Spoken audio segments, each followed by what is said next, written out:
From the darkest corners of Tumblr comes a podcast where we take two of your favorite fictional characters, get them together, and for 2 years we've been asking now, do you ship it? Hey guys, welcome back to Ships in the Night, our 2-year anniversary episode. I cannot believe it. I won't believe it. I only realized that it happened because our hosting service sent me a bill. That's how you know it's serious. Everyone, that's Zach Wilson. I am Greg Goodness. Thank you so much for joining us for 2 years. And as every parent knows, the twos are the worst. It's the terrible twos. We're going to get infinitely worse than we have been before. So thanks for sticking with us. Here's how long we've been doing this show. I had the same joke bit prepared, but I had not aligned it with Greg. So we've gone too far. That's it. We're jumping the shark. If we didn't jump the shark already, we should do a ship with the shark that the Fonz jumped over and Jaws. I'm just saying, idea, put it in the shipyard. We'll get back to it later, but that's for another time. Thank you guys for joining us. And as part of our 2-year anniversary, we reached back to who was on the podcast almost exactly 2 years ago. It will literally be 2 years minus 2 days from the day we released this episode. It's Eve Esquire. Welcome back to Ships in the Night. Hey, everybody. Oh, my God. I have dry COVID mouth. I'm sorry. Hi, everybody. I was so scared for a second there. I'm like, oh, no, we booked a terribly sick person. Eve is on her deathbed, and this is the last thing she's going to do.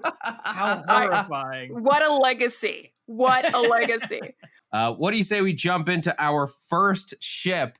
And this one, this is just some feline wonderfulness, because we're talking about Catwoman and Kitty Pryde. What do you guys think? Off the top of your head, how do you feel? Eve, we'll start with you. Oh, I feel so many feelings about this because, namely, I don't buy Kitty Pryde straight at all. I mean, most of her really good friendships have been with really good women, and most of her relationships have been with really bad matches. Like, she went after Iceman, and I'm just like, okay, come on. Don't be each other's beard. But one that...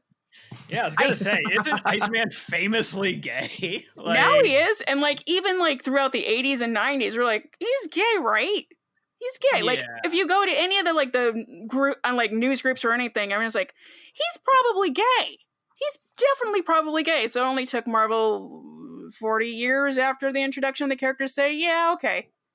He was in the closet until a time travel version of him from the 60s came to the 2010s, and then psychically had somebody be like, hey, do you want to talk about this stuff? And he somebody? had to be like, Jean Grey's somebody to you? It was Jean Grey. It's not her story. It's Bobby's story, Eve. I love that we're the ones that are going to be the one to force Kitty Pryde to reckon with her true sexual feelings and identity. Yeah, this is the podcast to make that happen. I'm all for it. I think so. Look, she wanted to run for president. Why not make her the first female lesbian president? Emma Frost saw something in her, and I'm not buying Emma's complete heterosexual catnip abilities either, by the way. All right, so we've got Kitty Pryde, and we've got Selina Kyle, Catwoman. How do these two get together? What is the meet cute between... We've got kind of an anti-hero villain in Selina Kyle and Kitty Pryde, who is pretty much as good as you can get. She's been an X-Men, a Guardian of the Galaxy, a teacher. It's pretty straight and narrow. How did she wind up with Selina? Oh, you forget, Pete Wisdom, not exactly an 100% good character himself. She is attracted to dark-sided people, just it's not yet been in a woman. I mean, look, Selina's first hurdle to getting with Kitty is going to be the fact that she's not named Peter. True. How many Peters has Kitty dated at this point? At least 3. She's been engaged to 2. Yep. getting Well, to an absurd point. Catwoman Anyway, is nothing but an enigma. Like, she is ethereal. She is both there and not there. So Kitty fools herself and think like, well, maybe there's a Peter underneath that mask. Also, we forget Aurora also was a thief. And who is one of Kitty's main mentors? It's Storm. Yeah, and I think that there has to be something to be said where Kitty gets into the good guy system so quickly. She gets recruited into the X-Men as a teenager. There's definitely going to be some point where she's looking back and saying like, you know, I never had a bad girl phase. Like, no. I never got to get outside of my shell and like steal a candy bar or some lip gloss from Claire's, you know, like standard teenager stuff. I was forced to go save the world at an early age. So maybe there's something there where she looks at this leather-clad thief and says, yeah, you know, I missed out on that period in my life. Yeah, if we recall Pride of the X-Men, my favorite imitation of Kitty Pryde is where she looks at Magneto and says, no, you're mean. Like, all right. That's Kitty Pryde's characterization is, no, you're mean. Yeah, so she has to like buck back against that at some point, right? Like, yeah, she's pushing 30. She's pushing 30. Okay, so I can see this. Like, she sees the X-Men have been called out to Gotham City because Lord knows there's a lot of clearly mutated people running around that city. And while they're cleaning up, I don't know, that crocodile guy, out of the corner of her Killer eye, Croc. Thank you, she sees this silhouette of anti-hero, this silhouette of what could have been a shadow cat, if you will. Yes, exactly. Thank you. Well, maybe that's the thing, is she's just like, this is munching on my copyright, I gotta go after this. Excuse me, did you put a claim on this character? Because I definitely have in at least 40 states. Yeah, exactly. And then she sees this woman breaking into all of these mansions, taking all of this stuff. And I mean, at some point, Kitty Pryde has to have had the thought of, you know, disappearing through walls is a pretty good trait to have for a thief. Like, removing all physical barriers between me and what I want. Like, it could come in handy. Yeah, it's like, fuck the laser traps. I'm transparent. You know that's going to be a moment of just absolutely showing up Catwoman. Oh, yeah. I don't need you. I'm the master thief.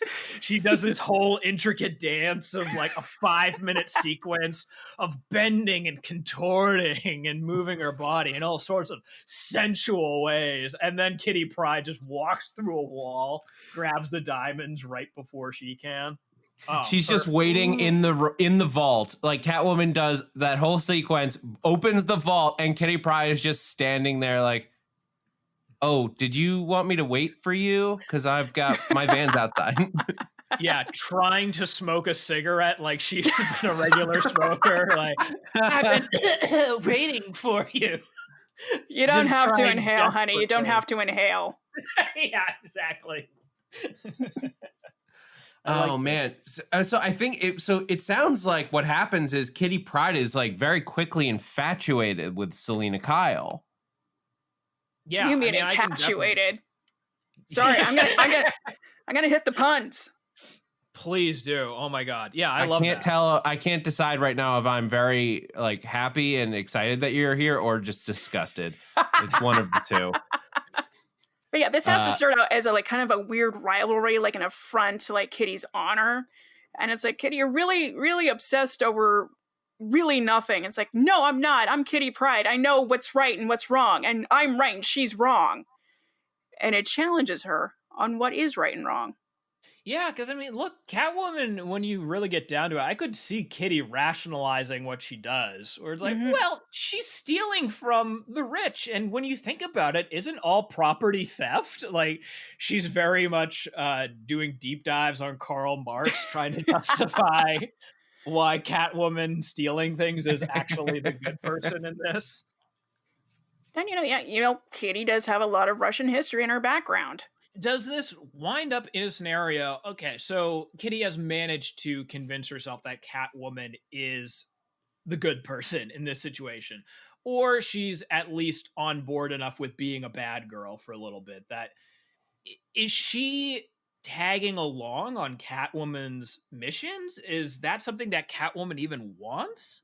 It's definitely not something that Catwoman is looking for. Like, Selina's not somebody who wants to work with anybody, but I think Kitty is like so insistent, and she's so useful to Selina that I think she lets her come. It just cuts down the thieving. Like, the thieving time is just like, it's a fraction. You don't need to go through all kinds of stuff while you're trying to do this. So I feel like that might be the danger. Is Catwoman is she using Kitty? I feel like Kitty may draw to that conclusion once she sees Selina do something she doesn't agree with, that isn't in line with her morals, and it makes that whole gray area suddenly black and white again. So these two start going at it. They start dating. Here's the thing. The sex between these two is gotta be so intense because Kitty's got this like adrenaline rush all the time because like, oh, we're doing bad things, but we're doing them for good. Yeah. And then you have to have Ileana judging the entire thing, going like, really? Really? She's on the phone like, yeah, I'm just in sorry, I haven't been there. I'm in Gotham with my new girlfriend. Ileana's like, who is this? Whoa. Is that did Kitty drop a word too fast? Oh, I think she did. Selina overheard that conversation. Yeah, she absolutely rushes into things. You know that Catwoman is at some point going to break into the X-Men Academy and go into Kitty's room and just be like, well, I just want to see like what she's about. And there is an entire wall just dedicated to pictures of Catwoman and like, sonnets and haikus and lots of impressionist paintings that she's created. And that is going to freak Catwoman the fuck out. She's going to be like, listen, I very much have a thing going with Bruce Wayne where it's like, ooh, will they, won't they? This is moving extremely fast. Wow. Our thing has been going on for 80 years. This has only happened in a few issues. No, too fast. But I will say, I think that there's going to be something very appealing to Catwoman as well, beyond a professional sense. I mean, Zach, you had mentioned the sexual relationship, which, yeah, okay, we can assume that at some point these two are working together on a mission and things turn physical. I mean, look, Catwoman is decked out in leather, has a lot of whips, like very clearly has some sort of a BDSM thing going on. And you are pairing her with someone who has the ability to literally squirm out of any restraints. Restraints are useless on her. They are completely ineffective. So I don't know if that's going to be more frustrating for Catwoman or if that's something that's like, ooh, a challenge. Definitely a challenge. Yeah. And it's also a challenge to Kitty. It's like, I dare you to feel something real. I dare you not to rely on that power and surrender to a different power. So not only, okay, so this is now a psychological component. This is what I bring. Yeah, exactly. They're both operating on a whole new sort of psychosexual level that is literally impossible to any other couple. Just until they see that macaroni picture of them together on the wall. Yeah, that's when Catwoman is freaked out. Oh yeah, I mean that's going to be, I think, the downfall is Kitty's going to be moving much faster. Like, and Selina's she's got too many things to go out and steal that like Kitty's not going to either approve of, or she's just not going to be. She's going to get dragged away by the X-Men because like the X-Men need Kitty. Yeah. I mean, there is a paternal sort of dynamic between the X-Men and Kitty. Regardless of where she is on her timeline, like obviously very clearly as a teenager, yes, but she's still beholden. And man, I'm getting into some things I've discussed with my therapist. Even older, as you become older in life, you're still sort of held captive and hostage by these ideas of who raised you and what you believe is right and wrong. So even if this is Kitty in her older iteration, she's still very much under that spell of the X-Men and what it means to be good. Yes. Considering all of her successful relationships equals 0. And that's why she's moving so fast. Is she's so just desperate to get one on the board where she's like, this was good. And I feel like, made this work. I feel like that because I feel like when Selena and Kitty say we can't keep up with this anymore, it's actually positive. Okay. And healing for both of them in a sort of way. Kind of like Kitty's like, I did it. I challenged myself to do something different. Yes, it's sad that this woman's not going to be part of my life like my wall predicted, but I leave feeling that I brought something new to the table and somebody saw me for who I was and not for what I wasn't. I really like that she's able to grow a little bit from it. Is Selena able to grow from this at all? Is she getting anything out of this experience beyond? I mean, I'm sure that she got several $1,000s out of it because several thousand. We might be treading into the mills here. I don't know. Thank you. I don't know what she's into stealing. I mean, look, I think she can convince Kitty that robbing a bank is totally justifiable. Yeah. Yeah, I get it. Yeah. So we got to take down the system and rob hundreds of millions of dollars from the Bank of Gotham. Let's do it. For Selena, I don't see her. I see her as like, yeah, this is a fun period of life. Will I ever take on a young apprentice ever again? Probably not. But it was a moment. Always fall in love. I can't take on any young. No more. She's like, no more apprentices unless there's a bat baby in me. And then we'll see.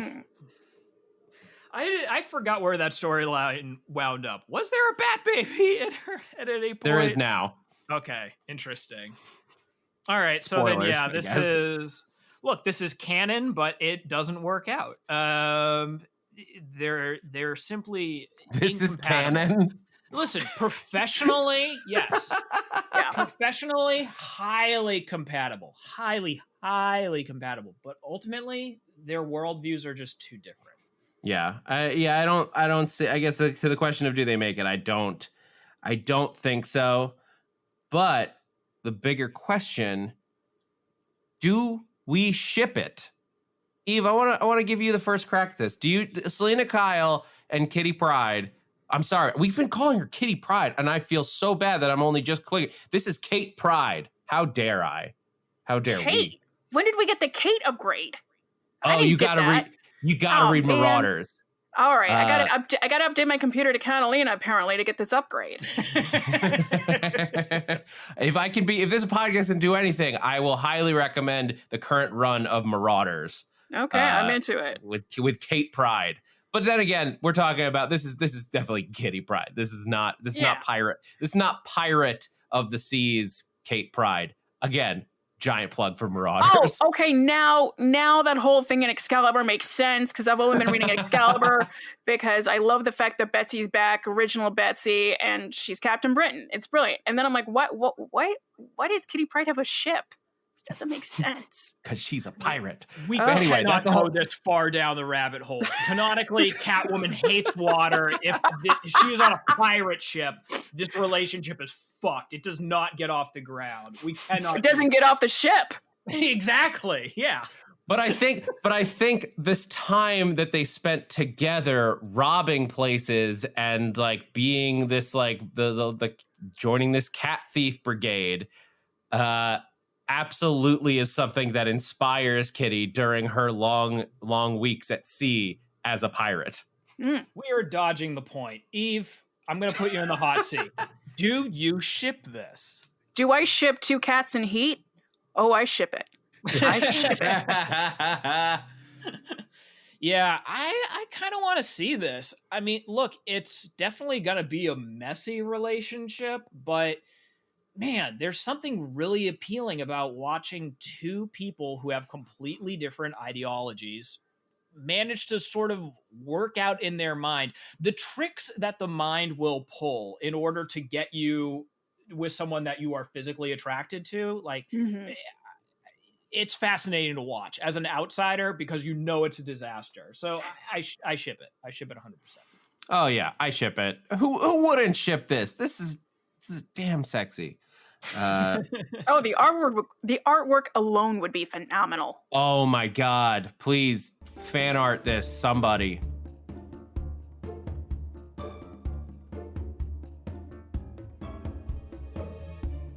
We've got to move on because this isn't the only ship we need to investigate today. On Ships in the Night, we have another one that is just waiting for us to figure out the story for. Shall we dive in, if you will, to the ship of Optimus Prime and Thomas the Tank Engine? Blow that whistle, honk that horn. What do you guys think? Leader of the Autobots and a guy on a magic railway. Railroad? Either way. Greg, I can hear you thinking. This is extremely interesting to me because it all depends on which Thomas the Tank Engine we go with. Now, later on in Thomas's life, he was very much just like a do-gooder and an enthusiastic, perhaps overly excitable tank engine. When he first premiered, when Ringo Starr was reading the narration for this series, which was a real thing, a fucking Beatle was doing the voiceover for all of this. Tell us more. Thomas was an absolute asshole. He played tricks on all of the other engines. He had a fucking mouth on him. He sassed off to everybody within sight. And it's only after the Americans got their goddamn filthy hands on it that they washed him down into this like goofus that we see today. So I really, really want to pair Optimus Prime with asshole Thomas the Tank Engine. Oh, I am with you, Greg. 100%. A transatlantic relationship creates more conflict and chemistry than anything that the Americans did to Thomas.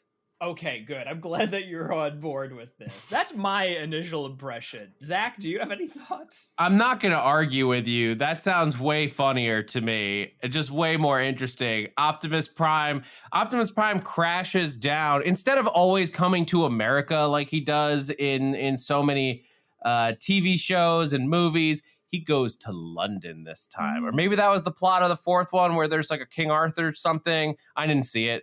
But we're going to... It's a reboot. It's new IP. Don't worry about it. Yeah, I'm very much down with that. I think that's a pretty good origin story, actually, is that, yeah, Optimus Prime crashes down in jolly old England. And instead of being like, oh, well, I'm going to transform into a truck because that's manly and American and like a big, strong show of force, everyone around was like, hey, governor, look at the trolleys here.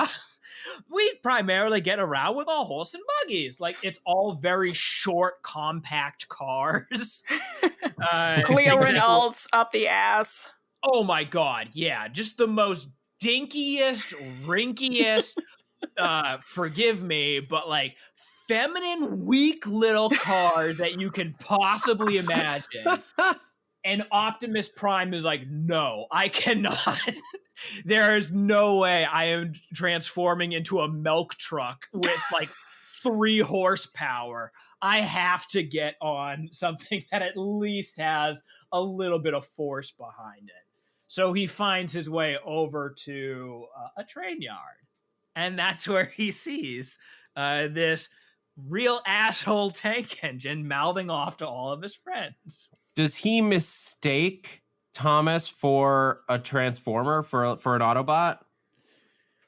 Well, they're all talking to each other. I mean, it's the narrator who reads off all of their voices, but Thomas and his friends do talk. So does Peter Cullen still voice Optimus Prime in this scenario?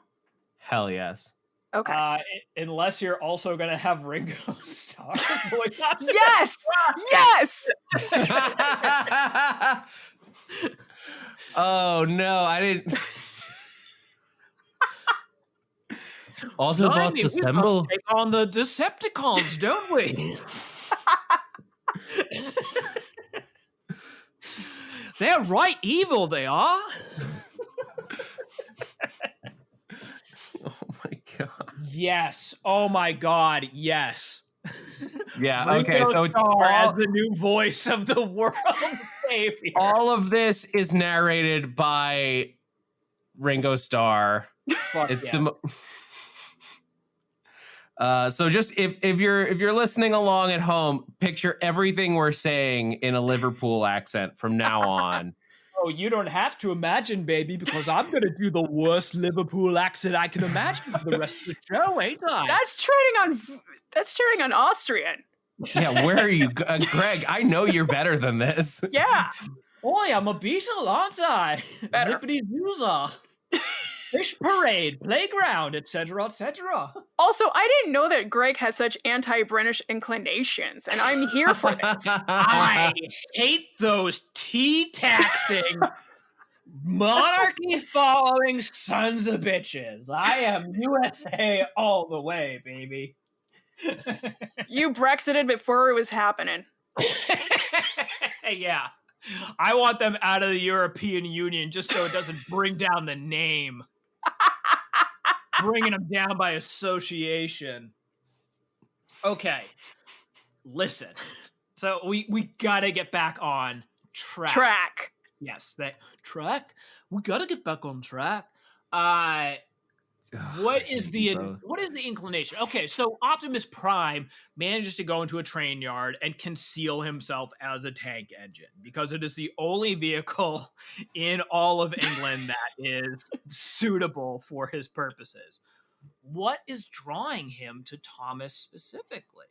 Well, number one, in my research, I found that Thomas thought he could work without a human engineer.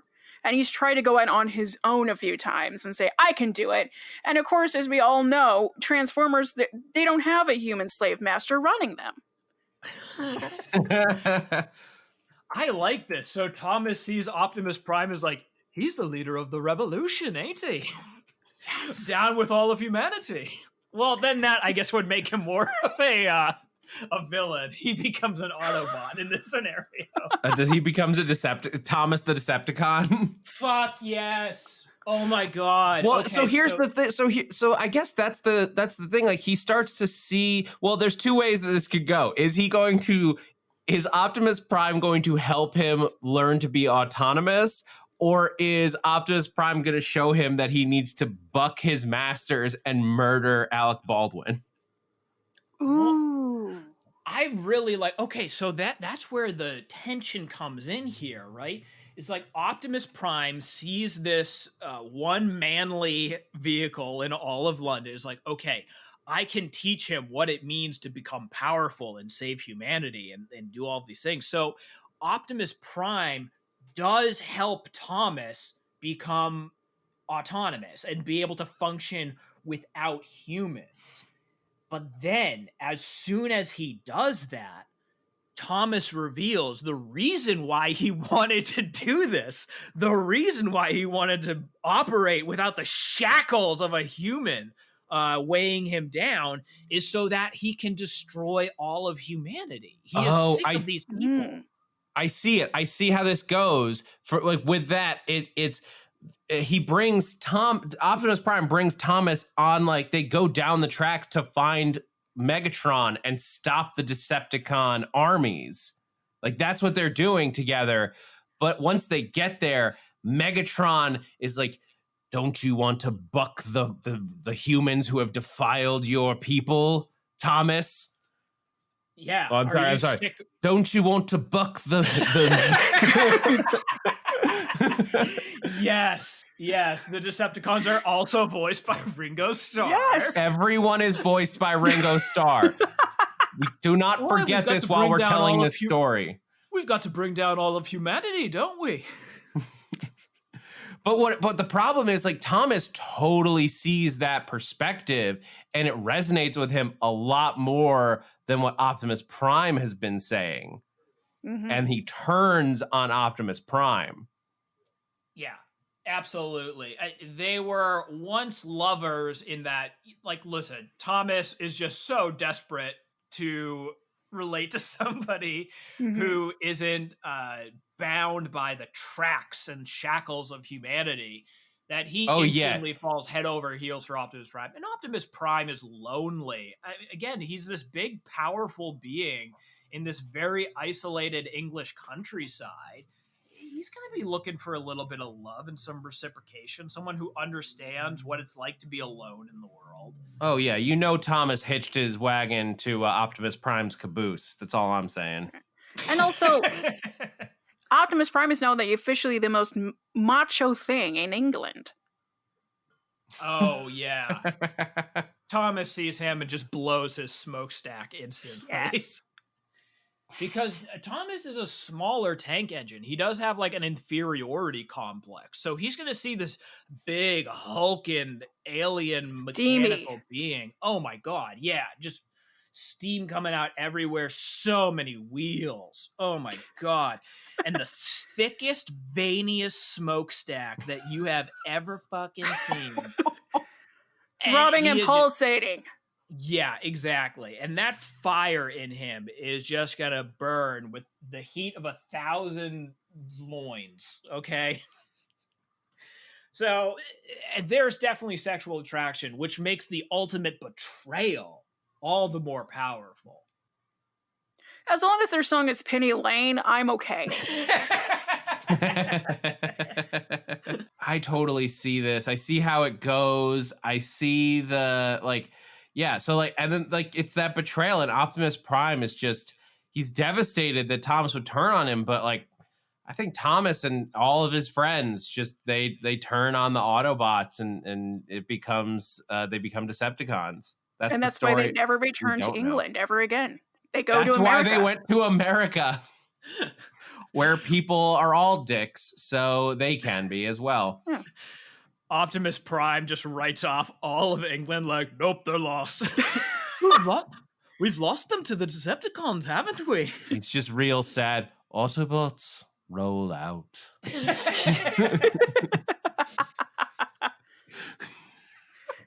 There are places I remember plays as they go to America at the end of the credits. Yesterday,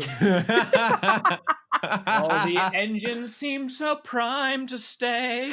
Now humanity they want to slay. Oh, I remember yesterday. We're gonna get flagged for copyright on that. If I could transform to yesterday. Oh God. I just want to. We all want to destroy humanity. Destroy humanity. Destroy humanity. I'm here for the soundtrack. I am now here for the soundtrack. Yeah, all for it. So it ends in heartbreak, sure. I can see that, but man, God, can you imagine just the sheer physical force between these two while things are going hot and heavy? Like, it's gonna be, my God, it's a lot to handle. But oh God, I'm just lost in the weeds on this one. Zach, get me on track here. I've completely lost. Well, we know how this ends. This story ends with Thomas breaking and becoming a Decepticon. But the question is, like, do you ship it? That's the thing. Like, are you out of your fucking mind? Hearing Ringo I legally Starr? have to ask the question, Greg. Ringo Starr voicing Optimus Prime as he is absolutely sexually dominating Thomas the Tank Engine. Are you fucking kidding me, Zach? Of course I ship it. Well, I don't care if it ends the British Empire. If this finally is what causes the sun to set on the British Empire and overthrows the monarchy, great. If it means the downfall of humanity, I don't care. I am here to listen to Ringo Starr say, Autobots assemble. But here's the thing. I think we can make the distinction between I desperately want to like record this, make this a thing. This needs to happen. For the love of God, I do not ship this. This is bad for everyone. Oh, I'm going to up the stakes on this. Number one, when Ringo Starr does this is his last and final project. So when everybody... Oh my God, that's the Transformers way. Yeah. Also, we should say that Optimus Prime is Thomas's tank top. And being one of the most noted robosexuals in the comedy community, I sure as hell fucking ship this. This is hot. Can you please just, for the benefit of our listeners, define robosexual for us here? Oh, I am turned on by all things robots. I'm currently making a short little film. I use action figures and dolls, and I'm actually making a short film called Robosexual about a young girl who has a robot crash down to Earth, and they perform in a tractor square dance competition in her town. And tractor square dancing is a real thing, just in case anybody's wondering. But yeah, basically, I do stuff on my show where I cover it. Like on Poochie, there's a robot. I am very hot for this robot in Poochie. Very hot. And this is great because this is now, we're adding a subgenre to the robosexual nomenclature, which is the steampunk robosexual genre. Yeah. Yeah, I am so hot for this. This is very hot. Yeah. In this iteration, we should have mentioned that sooner. Optimus Prime is powered by steam. We don't need to worry about any of the crystals or any of the other stuff that they go after in the movies or the comics or the show or anything like that. It is crystals all are too American. Yeah, it's all powered by water and fire. I mean, it shouldn't even be powered by. So Thomas and the Decepticons go and they become coal powered. That's how you know they're the bad guys. Well, okay, guys, we're gonna go ahead and take a quick break. Throw a little water on those burning coals. And we will be right back with our matchmaker segment. Stick around.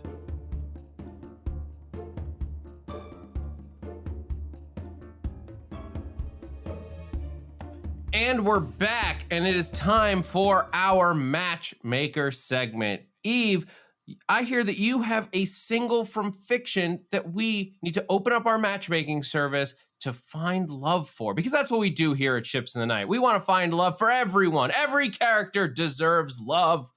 So Eve, who have you brought us? You are right, Zach, and the person I have brought for you two is AGATHA Harkness.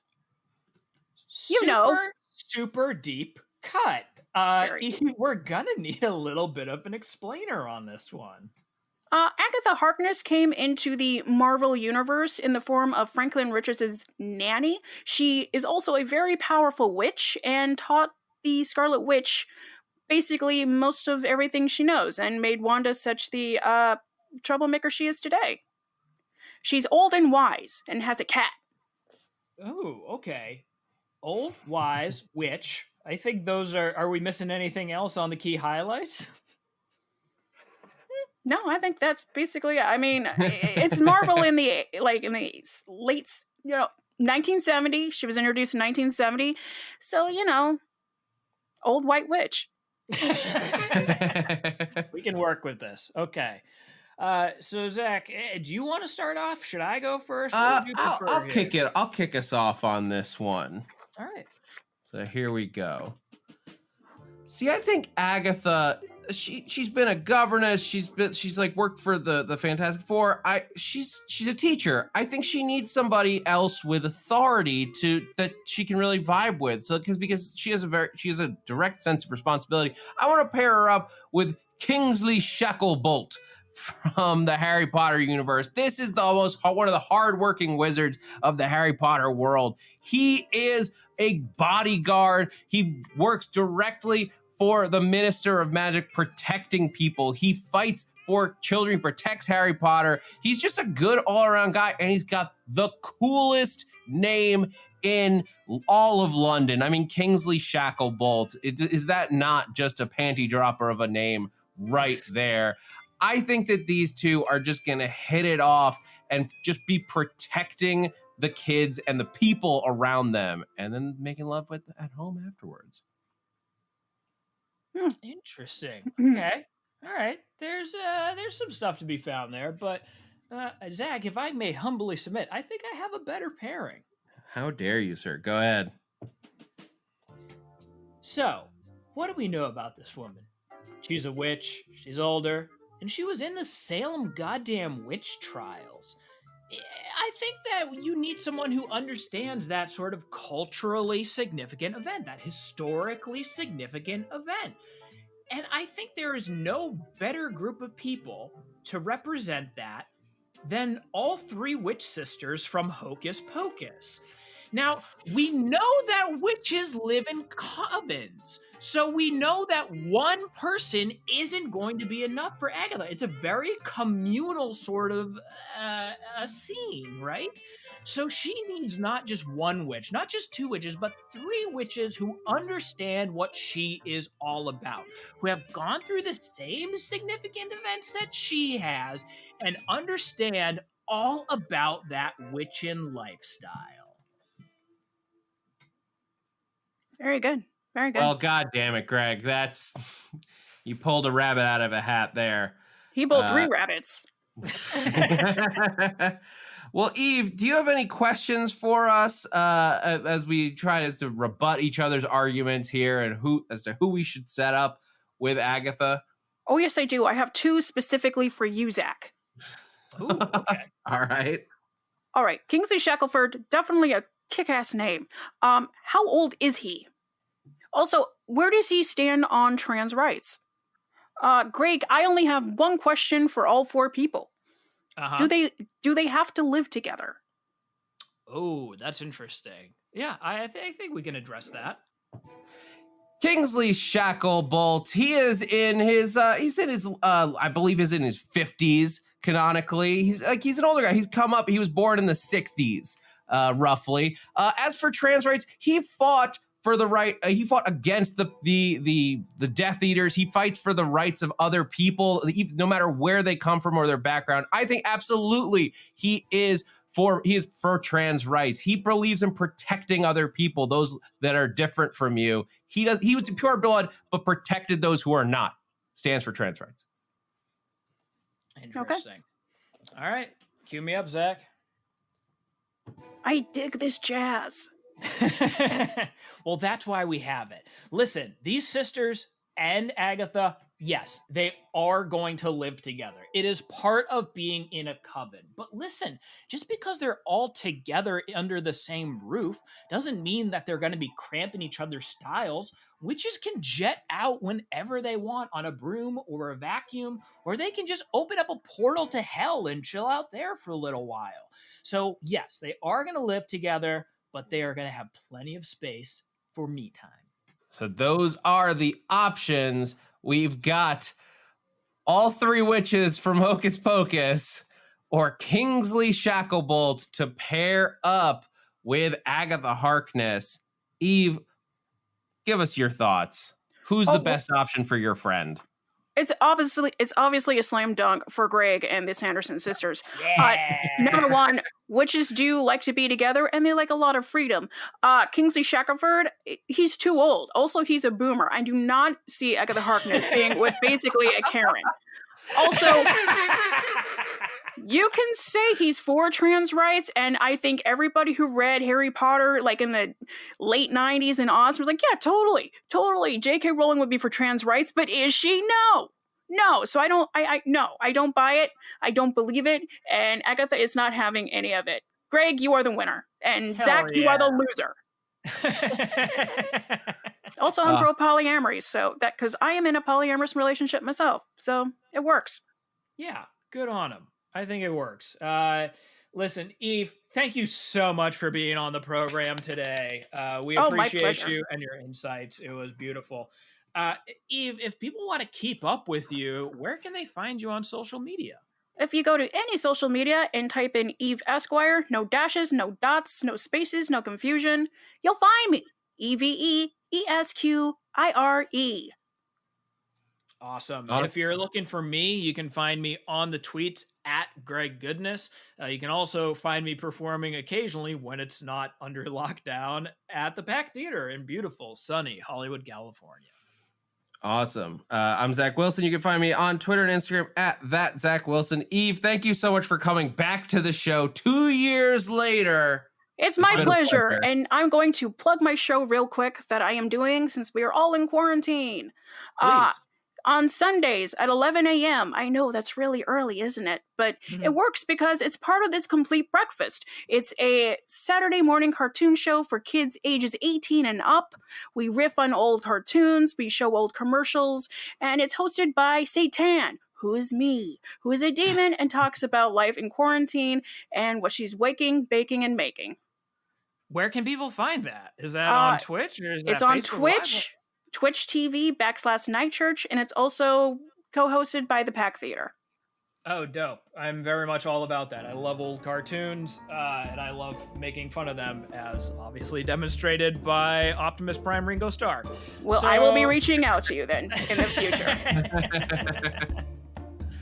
All right. Well, make sure that you're following the podcast and at ShippingPod on Twitter and Instagram. Be sure to like, rate, subscribe, all that stuff. You've heard it a million times before. You know what to do. Until next time, guys, this has been Ships in the Night, casting off.